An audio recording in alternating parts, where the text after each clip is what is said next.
Every time you open your phone, you step onto a battlefield. Between targeted ads, political spin, and fake news, human behavior is being quantified and manipulated at a speed we can barely comprehend. This manipulation of human behavior predates the internet by thousands of years. It is a core feature of organized society, built into the foundations of the first civilizations. The underlying goal of persuasion remains constant. All that changes are the communication tools, which have been locked in a continuous arms race for millennia. From the printing press to the radio, every major invention provides governments with a massive new scale for state persuasion. To understand how to resist the invisible algorithms operating in our pockets today, we have to look at the foundational tactics laid down by the world's earliest propagandists. In the earliest era of mass communication, state messaging moved slowly. Ancient rulers relied on imposing physical art and massive architecture to present a specific, curated reality to their subjects. When Egyptian pharaoh Ramses II fought to a tactical stalemate at the Battle of Kadesh, he didn't record the reality of the war. He ordered his stonemasons to rewrite the event as a unilateral divine triumph, carving that version permanently into stone. Artists employ a technique called hierarchical scaling. By depicting the ruler as physically massive compared to his enemies and his own troops, they visually manifest supreme authority. The Roman Republic refined this dominance into political warfare.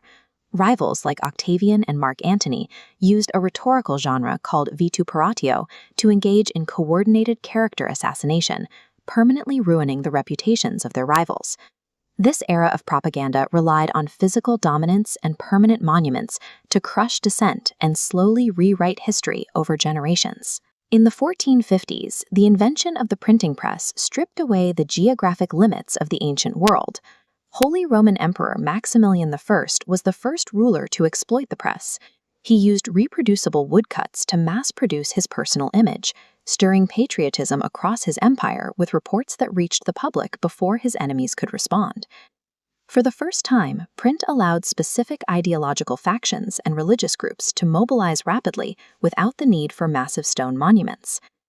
In 1844, a religious group called the Millerites used a single printed sheet titled The True Midnight Cry to weaponize complex biblical timelines.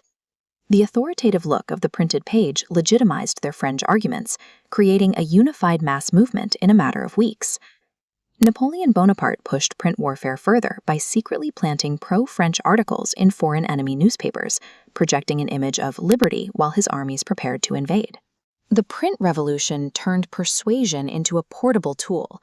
Messages could now cross borders as portable ideological viruses, mobilizing targeted groups at a speed that traditional stone-and-mortar authority could no longer control. Moving pictures and radio in the 20th century allowed governments to institutionalize propaganda, moving beyond text to target direct human emotion. During World War I, governments used mass poster campaigns to psychologically target their citizens. These designs used direct eye contact and aggressive posturing to frame individual enlistment as a moral necessity. By World War II, the U.S. military actively recruited the entertainment industry to embed emotional state narratives into popular culture. State messaging was delivered through beloved entertainment figures. Walt Disney and other major studios collaborated with the government to inject patriotic themes directly into the home life of the mass audience. The Cold War shifted this immersion into the invisible realm of shortwave radio, allowing messages to bypass borders and reach listeners in occupied territories. Broadcasters used number stations, mathematically unbreakable encrypted radio signals, to coordinate global spy networks over public airwaves that anyone with a radio could hear but few could understand. By combining moving images, trusted entertainment, and global radio reach, 20th century states could bypass logical debate. They were now able to synchronize the emotional response of millions of people across the globe simultaneously. The 21st century has inverted that broadcast model. Instead of one message sent to millions, digital networks distribute custom messages to specific individuals. Social media algorithms create hyper-personalized feeds, trapping users in isolated bubbles, customizing our perception of reality based on our individual data. This allows for micro-manipulation. Even in the workplace, managers can use tailored metrics and internal propaganda to shape employee behavior by distorting their view of company performance. The tools changed from slow stone carvings to instant, invisible algorithms.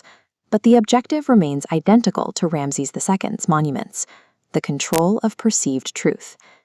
Recognizing the digital feed for what it is, the latest update to a very old weapon, allows us to step outside the mechanism. Identifying the pattern is the first step toward looking at the evidence on our own terms.